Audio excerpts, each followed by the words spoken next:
I'd like to tell you about the strangest secret in the world.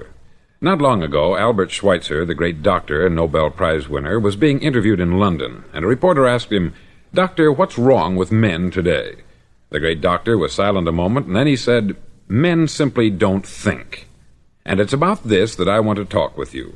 We live today in a golden age. This is an era that man has looked forward, dreamed of, and worked toward for thousands of years. But since it's here, we pretty well take it for granted. We in America are particularly fortunate to live in the richest land that ever existed on the face of the earth, a land of abundant opportunity for everyone. But do you know what happens? Let's take 100 men who start even at the age of 25. Do you have any idea what will happen to those men by the time they're 65? These 100 men who all start even at the age of 25 believe they're going to be successful. If you asked any one of these men if he wanted to be a success, he'd tell you that he did. And you'd notice that he was eager toward life, that there was a certain sparkle to his eye, an erectness to his carriage, and life seemed like a pretty interesting adventure to him. But by the time they're 65, 1 will be rich, 4 will be financially independent, 5 will still be working, 54 will be broke. Now think a moment. Out of the 100, only 5 make the grade.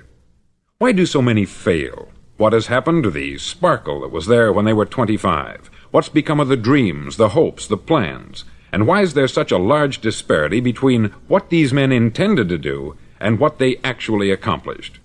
When we say about 5% achieve success, we have to define success. And here's the definition. Success is the progressive realization of a worthy ideal. If a man is working toward a predetermined goal and knows where he's going, that man is a success. If he's not doing that, he's a failure.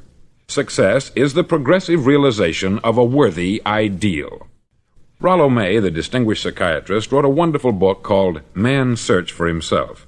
And in this book he says, "The opposite of courage in our society is not cowardice, it is conformity."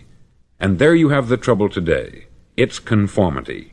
People acting like everyone else, without knowing why, without knowing where they're going. Now think of it. In America right now, there are over 14 million people 65 years of age and over, and about 13 million of these 14 million are broke. They're dependent on someone else for life's necessities. Now, we learn to read by the time we're 7. We learn to make a living by the time we're 25. Usually, by that time, we're not only making a living, we're supporting a family. And yet, by the time we're 65, we haven't learned how to become financially independent in the richest land that has ever been known. Why? We conform. And the trouble is that we're acting like the wrong percentage group, the 95% who don't succeed. Now, why do these people conform? Well, they don't know, really. These people believe that their lives are shaped by circumstances, by things that happen to them, by exterior forces. They're outer-directed people. A survey was made one time that covered a lot of men, working men, and these men were asked this question: why do you work? Why do you get up in the morning? 19 out of 20 had no idea. If you ask them, they'll say, everyone goes to work in the morning. And that's the reason they do it, because everyone else is doing it. Now let's get back to our definition of success. Who succeeds? The only man who succeeds is the man who is progressively realizing a worthy ideal. He's the man who says, I'm going to become this, and then begins to work toward that goal. I'll tell you who the successful people are. A success is the school teacher who's teaching school because that's what she wanted to do. The success is the woman who's a wife and mother because she wanted to become a wife and mother and is doing a good job of it. The success is the man who runs the corner gas station because that's what he wanted to do. The success is the successful salesman who wants to become a top-notch salesman and grow and build with his organization. A success is anyone who is doing deliberately a predetermined job because that's what he decided to do deliberately. But only 1 out of 20 does that. That's why today there isn't really any competition, unless we make it for ourselves. Instead of competing, all we have to do is create. Now, for 20 years, I looked for the key which would determine what would happen to a human being. Was there a key, I wanted to know, which would make the future a promise that we could foretell to a large extent? Was there a key that would guarantee a person's becoming successful if he only knew about it and knew how to use it? Well, there is such a key, and I've found it. Have you ever wondered why so many men work so hard and honestly without ever achieving anything in particular, and others don't seem to work hard and yet seem to get everything? They have the magic touch. You've heard them say that about someone. Everything he touches turns to gold. And have you ever noticed that a man who becomes successful tends to continue to become successful, and on the other hand, have you noticed how a man who is a failure tends to continue to fail? It's because of goals. Some of us have them, some don't. People with goals succeed because they know where they're going. Now think of a ship leaving a harbor, and think of it with the complete voyage mapped out and planned. The captain and crew know exactly where it's going and how long it will take. It has a definite goal. 9,999 times out of 10,000 it will get to where it started out to get. Now let's take another ship, just like the first, only let's not put a crew on it, or a captain at the helm. Let's give it no aiming point, no goal, no destination. We just start the engines and let it go. I think you'll agree with me that if it gets out of the harbor at all, it will either sink or wind up on some deserted beach a derelict. It can't go any place because it has no destination and no guidance. It's the same with a human being. Take the salesman, for example. There is no other person in the world today with the future of a good salesman. Selling is the world's highest paid profession, if we're good at it, and if we know where we're going. Every company needs top-notch salesmen, and they reward those men. The sky is the limit for them. But how many can you find? Someone once said, the human race is fixed, not to prevent the strong from winning, but to prevent the weak from losing.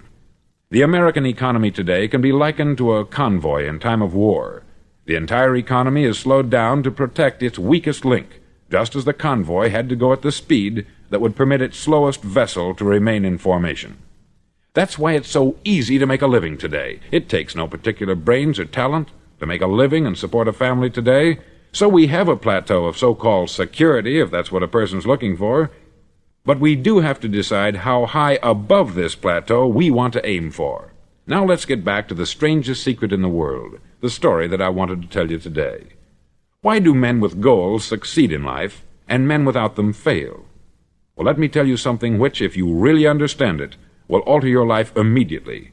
If you understand completely what I'm going to tell you from this moment on, your life will never be the same again. You'll suddenly find that good luck just seems to be attracted to you. The things you want just seem to fall in line.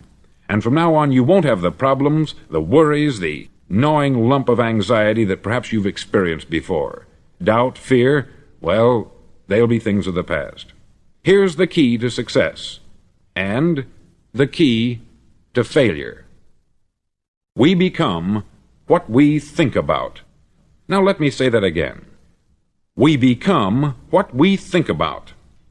Throughout all history, the great wise men and teachers, philosophers and prophets have disagreed with one another on many different things. It is only on this one point that they are in complete and unanimous agreement. Listen to what Marcus Aurelius, the great Roman emperor, said. He said, "A man's life is what his thoughts make of it." Disraeli said this, "Everything comes if a man will only wait. I have brought myself by long meditation to the conviction that a human being with a settled purpose must accomplish it, and that nothing can resist a will that will stake even existence for its fulfillment." Ralph Waldo Emerson said this, "A man is what he thinks about all day long." William James said, "The greatest discovery of my generation is that human beings can alter their lives by altering their attitudes of mind." And he also said, "We need only in cold blood act as if the thing in question were real, and it will become infallibly real by growing into such a connection with our life that it will become real. It will become so knit with habit and emotion that our interest in it will be those which characterize belief." He also said this, "If you only care enough for a result, you will almost certainly attain it. If you wish to be rich, you will be rich. If you wish to be learned, you will be learned. If you wish to be good, you will be good. Only you must then really wish these things, and wish them exclusively, and not wish at the same time 100 other incompatible things just as strongly." In the Bible you read, in Mark 9:23, "If thou canst believe, all things are possible to him that believeth." Dr. Norman Vincent Peale said this, "This is one of the greatest laws in the universe. Fervently do I wish I had discovered it as a very young man. It dawned upon me much later in life, and I've found it to be one of the greatest, if not my greatest discovery, outside of my relationship to God. And the great law, briefly and simply stated, is that if you think in negative terms, you'll get negative results. If you think in positive terms, you will achieve positive results. That is the simple fact which is at the basis of an astonishing law of prosperity and success. In 3 words, believe and succeed. William Shakespeare put it this way: "Our doubts are traitors, and make us lose the good we oft might win, by fearing to attempt." George Bernard Shaw said, "People are always blaming their circumstances for what they are. I don't believe in circumstances. The people who get on in this world are the people who get up and look for the circumstances they want, and if they can't find them, make them." Well, it's pretty apparent, isn't it? And every person who discovered this for a while believed that he was the first one to work it out. We become what we think about. Now, it stands to reason that a person who's thinking about a concrete and worthwhile goal is going to reach it, because that's what he's thinking about. And we become what we think about. Conversely, the man who has no goal, who doesn't know where he's going, and whose thoughts must therefore be thoughts of confusion and anxiety and fear and worry, becomes what he thinks about. His life becomes one of frustration, fear, anxiety, and worry. And if he thinks about nothing, he becomes nothing. Now, how does it work? Why do we become what we think about? Well, I'll tell you how it works as far as we know. Now, to do this, I want to tell you about a situation that parallels the human mind. Suppose a farmer has some land, and it's good, fertile land. Now, the land gives the farmer a choice. He may plant in that land whatever he chooses. The land doesn't care. It's up to the farmer to make the decision. Now, remember, we're comparing the human mind with the land, because the mind, like the land, doesn't care what you plant in it. It will return what you plant, but it doesn't care what you plant. Now, let's say that the farmer has 2 seeds in his hand. One is a seed of corn, the other is nightshade, a deadly poison. He digs 2 little holes in the earth, and he plants both seeds, one corn, the other nightshade. He covers up the holes, waters, and takes care of the land, and what will happen? Invariably, the land will return what is planted. As it's written in the Bible, "As ye sow, so shall ye reap." Remember, the land doesn't care. It will return poison in just as wonderful abundance as it will corn. So up come the 2 plants, one corn, one poison. Now, the human mind is far more fertile, far more incredible and mysterious than the land, but it works the same way. It doesn't care what we plant. Success, failure. A concrete, worthwhile goal, or confusion, misunderstanding, fear, anxiety, and so on. But what we plant, it will return to us. You see, the human mind is the last great unexplored continent on the earth. It contains riches beyond our wildest dreams. It will return anything we want to plant. Now, you might say, well, if that's true, why don't people use their minds more? Well, I think they've figured out an answer to that, too. Our mind comes as standard equipment at birth. It's free, and things that are given to us for nothing we place little value on. Things that we pay money for, we value. The paradox is that exactly the reverse is true.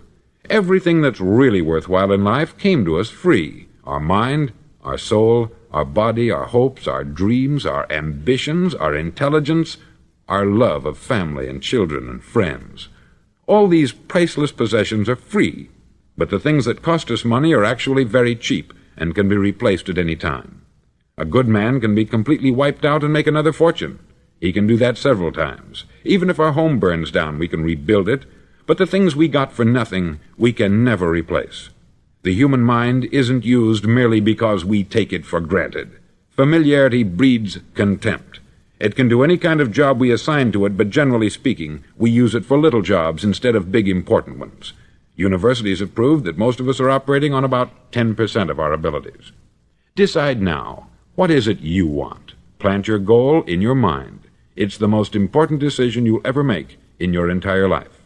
Do you want to be an outstanding salesman, a better worker at your particular job? Do you want to go places in your company, in your community?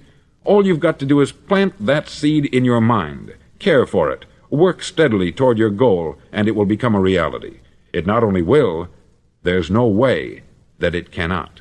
You see, that is a law, like the laws of Sir Isaac Newton, the laws of gravity. If you get on top of a building and jump off, you'll always go down. You'll never go up. And it's the same with all the other laws of nature. They always work, they're inflexible. Think about your goal in a relaxed, positive way. Picture yourself in your mind's eye as having already achieved this goal. See yourself doing the things you will be doing when you've reached your goal. Ours has been called the phenobarbital age, the age of ulcers and nervous breakdowns. At a time when medical research has raised us to a new plateau of good health and longevity, far too many of us worry ourselves into an early grave trying to cope with things in our own little personal ways, without learning a few great laws that will take care of everything for us. These things we bring on ourselves through our habitual way of thinking. Every one of us is the sum total of his own thoughts. He is where he is because that is exactly where he really wants to be, whether he'll admit that or not. Each of us must live off the fruit of his thoughts in the future, because what you think today and tomorrow, next month and next year, will mold your life and determine your future. You're guided by your mind. I remember one time I was driving through Arizona and I saw one of those giant earth-moving machines roaring along the road at about 35 miles an hour with what looked like 20 tons of dirt in it, a tremendous, incredible machine, and there was a little man perched way up on top with the wheel in his hands guiding it. And as I drove along, I was struck by the similarity of that machine to the human mind. Just suppose you're sitting at the controls of such a vast source of energy. Are you going to sit back and fold your arms and let it run itself into a ditch? Or are you going to keep both hands firmly on the wheel and control and direct this power to a specific, worthwhile purpose? It's up to you. You're in the driver's seat. You see, the very law that gives us success is a two-edged sword. We must control our thinking. The same rule that can lead a man to a life of success, wealth, happiness, and all the things he's ever dreamed of for himself and his family, that very same law can lead him into the gutter. It's all in how he uses it, for good or for bad. This is the strangest secret in the world. Now, why do I say it's strange, and why do I call it a secret? Actually, it isn't a secret at all. It was first promulgated by some of the earliest wise men, and it appears again and again throughout the Bible. But very few people have learned it, understand it. That's why it's strange, and why, for some equally strange reason, it virtually remains a secret. I believe that you could go out and walk down the main street of your town and ask one man after another what the secret of success is, and you probably wouldn't run into one man in a month who could tell you. Now, this information is enormously valuable to us, if we really understand it and apply it. It's valuable to us not only for our own lives, but the lives of those around us, our family, employees, associates, and friends. Life should be an exciting adventure. It should never be a bore. A man should live fully, be alive. He should be glad to get out of bed in the morning. He should be doing a job he likes to do because he does it well. One time I heard Grove Patterson make a speech, the editor-in-chief of the Toledo Daily Blade, and as he concluded his speech, he said something that I've never forgotten. He said something like this: "My years in the newspaper business have convinced me of several things, among them that people are basically good, and that we came from someplace, and we're going someplace. So we should make our time here an exciting adventure. The architect of the universe didn't build a stairway leading nowhere." And the greatest teacher of all, the carpenter from the plains of Galilee, gave us the secret time and time again. As ye believe, so shall it be done unto you. I've explained the strangest secret in the world and how it works. Now I want to explain how you can prove to yourself the enormous returns possible in your own life by putting this secret to a practical test. I want you to make a test that will last 30 days. Now, it isn't going to be easy. If you'll give it a good try, it will completely change your life for the better. Back in the 17th century, Sir Isaac Newton, the English mathematician and natural philosopher, gave us some natural laws of physics which apply as much to human beings as they do to the movement of bodies in the universe. Now, one of these laws is that for every action, there is an equal and opposite reaction. Simply stated, as it applies to you and me, it means we can achieve nothing without paying the price. The results of your 30-day experiment will be in direct proportion to the effort you put forth. To be a doctor, you must pay the price of long years of difficult study. To be successful in selling, and remember that each of us succeeds to the extent of his ability to sell, selling our families on our ideas, selling education in schools, selling our children on the advantages of living the good and honest life, selling our associates and employees on the importance of being exceptional people, to, of course, the profession of selling itself. But to be successful in selling our way to the good life, we must be willing to pay the price. Now, what is that price? Well, it's many things. First, it's understanding emotionally, as well as intellectually, that we literally become what we think about, that we must control our thoughts if we're to control our lives. It's understanding fully that, as ye sow, so shall ye reap. Secondly, it's cutting away all the fetters from the mind and permitting it to soar as it was divinely designed to do. It's the realization that your limitations are self-imposed, and that the opportunities for you today are enormous beyond belief. It's rising above narrow-minded pettiness and prejudice. Thirdly, to use all your courage to force yourself to think positively on your own problem, to set a definite and clearly defined goal for yourself, to let your marvelous mind think about your goal from all possible angles, to let your imagination speculate freely upon many different possible solutions, to refuse to believe there are any circumstances sufficiently strong to defeat you in the accomplishment of your purpose, to act promptly and decisively when your course is clear, and to keep constantly aware of the fact that you are, at this moment, standing in the middle of your own acre of diamonds, as Russell Conwell used to point out. Fourth, save at least 10% of what you earn. It's also remembering that no matter what your present job, it has enormous possibilities if you're willing to pay the price. Now let's just go over the important points in the price each of us must pay to achieve the wonderful life that can be ours. It is, of course, worth any price. 1. You will become what you think about. 2. Remember the word imagination. Let your mind soar. 3. Courage. Concentrate on your goal every day. 4. Save 10% of what you earn. And action. Ideas are worthless unless we act on them. Now I'll try to outline the 30-day test I want you to make. Now keep in mind that you have nothing to lose by making this test, and everything you could possibly want to gain. There are two things that may be said of everyone. Each of us wants something, and each of us is afraid of something. I want you to write on a card what it is you want more than anything else. It may be more money. Perhaps you'd like to double your income or make a specific amount of money. It may be a beautiful home. It may be success at your job. It may be a particular position in life. It could be a more harmonious family. Each of us wants something. Write down on your card specifically what it is that you want. Make sure it's a single goal and clearly defined. You needn't show it to anyone, but carry it with you so that you can look at it several times a day. Think about it in a cheerful, relaxed, positive way each morning when you get up, and immediately you have something to work for, something to get out of bed for, something to live for. Look at it every chance you get during the day and just before going to bed at night. As you look at it, remember that you must become what you think about, and since you're thinking about your goal, you realize that soon it will be yours. In fact, it's yours really the moment you write it down and begin to think about it. Look at the abundance all around you as you go about your daily business. You have as much right to this abundance as any other living creature. It's yours for the asking. Now we come to the difficult part. Difficult because it means the formation of what is probably a brand new habit, and new habits are not easily formed. Once formed, however, it'll follow you for the rest of your life.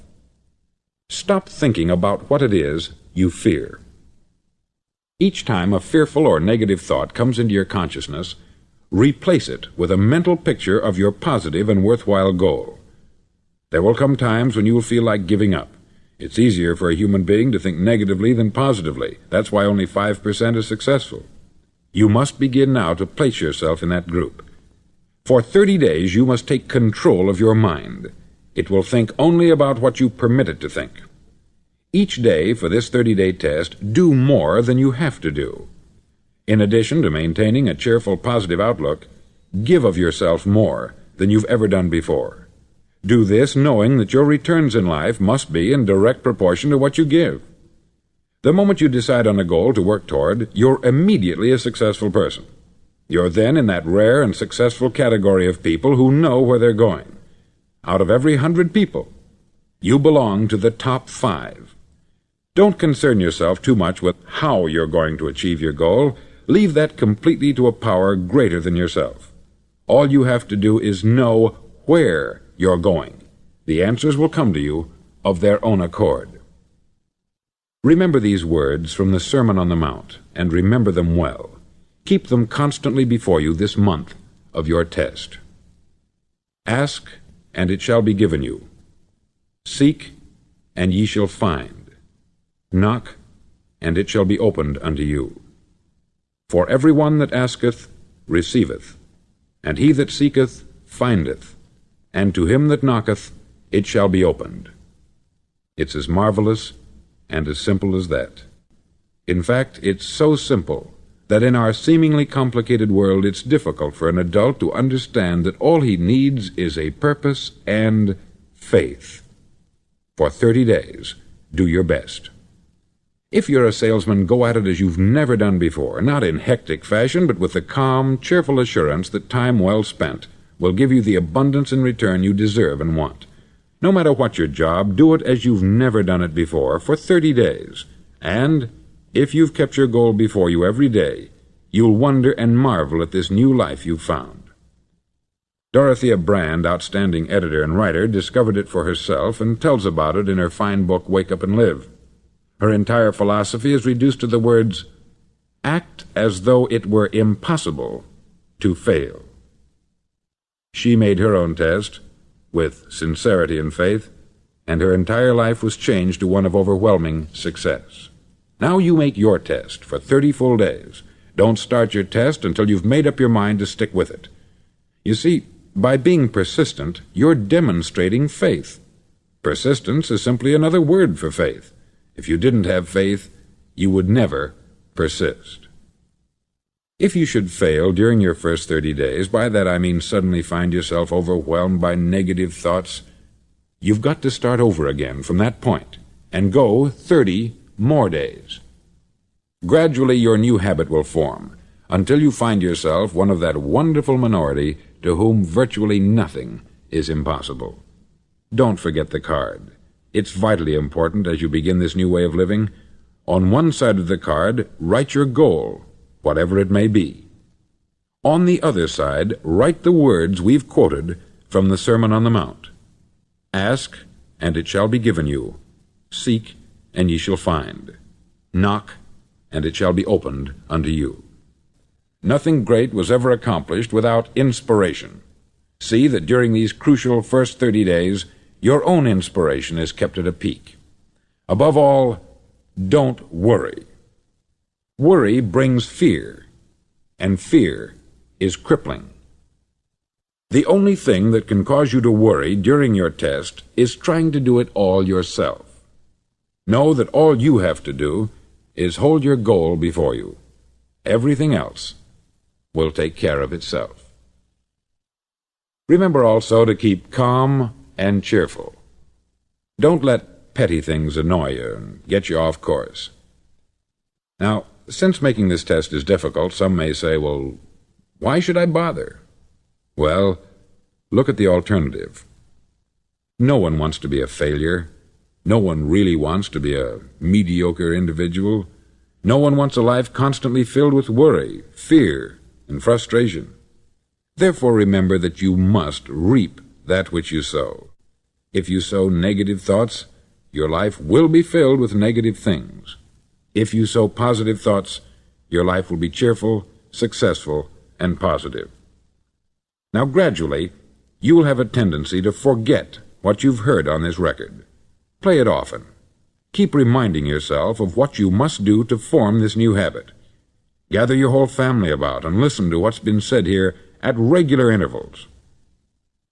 You know, most men will tell you that they want to make money without understanding the law. The only people who make money work in the mint. The rest of us must earn money. This is what causes those who keep looking for something for nothing or a free ride to fail in life. The only way to earn money is by providing people with services or products which are needed and useful. We exchange our product or service for the other man's money. Therefore, the law is that our financial return will be in direct proportion to our service. Success is not the result of making money. Making money is the result of success, and success is in direct proportion to our service. Most people have this law backwards. They believe that you're successful if you earn a lot of money. The truth is that you can only earn money after you're successful. It's like the story of the man who sat in front of the stove and said to it, "Give me heat, and then I'll add the wood." How many men and women do you know, or do you suppose there are today, who take the same attitude toward life? There are millions. We've got to put the fuel in before we can expect heat. Likewise, we've got to be of service first before we can expect money. Don't concern yourself with the money. Be of service. Build, work, dream, create. Do this, and you'll find there's no limit to the prosperity and abundance that will come to you. Prosperity is founded upon a law of mutual exchange. Any person who contributes to prosperity must prosper in turn himself. Sometimes the return will not come from those you serve, but it must come to you from someplace, for that is the law. For every action, there is an equal and opposite reaction. As you go daily through your 30-day test period, remember that your success will always be measured by the quality and quantity of service you render, and money is a yardstick for measuring this service. No man can get rich himself unless he enriches others. There are no exceptions to a law. You can drive down any street in America and from your car estimate the service that's being rendered by the people living on that street. Had you ever thought of this yardstick before? It's interesting. Some, like ministers and priests and other devoted people, measure their returns in the realm of the spiritual, but again, their returns are equal to their service. Once this law is fully understood, any thinking person can tell his own fortune. If he wants more, he must be of more service to those from whom he receives his return.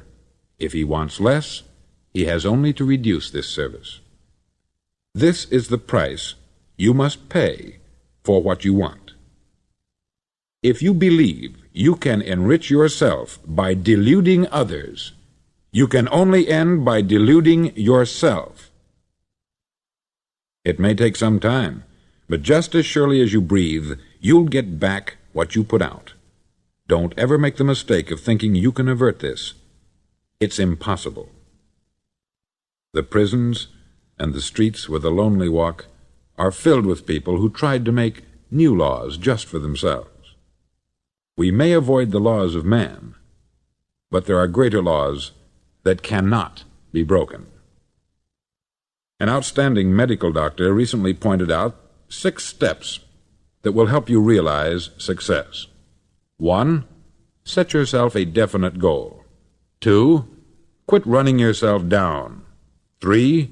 Stop thinking of all the reasons why you cannot be successful, and instead think of all the reasons why you can. 4. Trace your attitudes back through your childhood and try to discover where you first got the idea you couldn't be a success, if that's the way you've been thinking. 5. Change the image you have of yourself by writing out a description of the person you would like to be. And 6. Act the part of the successful person you have decided to become. The doctor who wrote those words is a noted West Coast psychiatrist, David Harold Fink, M.D. Do what all experts since the dawn of recorded history have told you you must do. Pay the price by becoming the person you want to become. It's not nearly as difficult as living unsuccessfully. Make your 30-day test. Then repeat it. Then repeat it again. Each time it will become more a part of you until you'll wonder how you could ever have lived any other way. Live this new way, and the floodgates of abundance will open and pour over you more riches than you may have dreamed existed. Money? Yes, lots of it. But what's more important, you'll have peace. You'll be in that wonderful minority who lead calm, cheerful, successful lives. Start today. You have nothing to lose, but you have a life to win.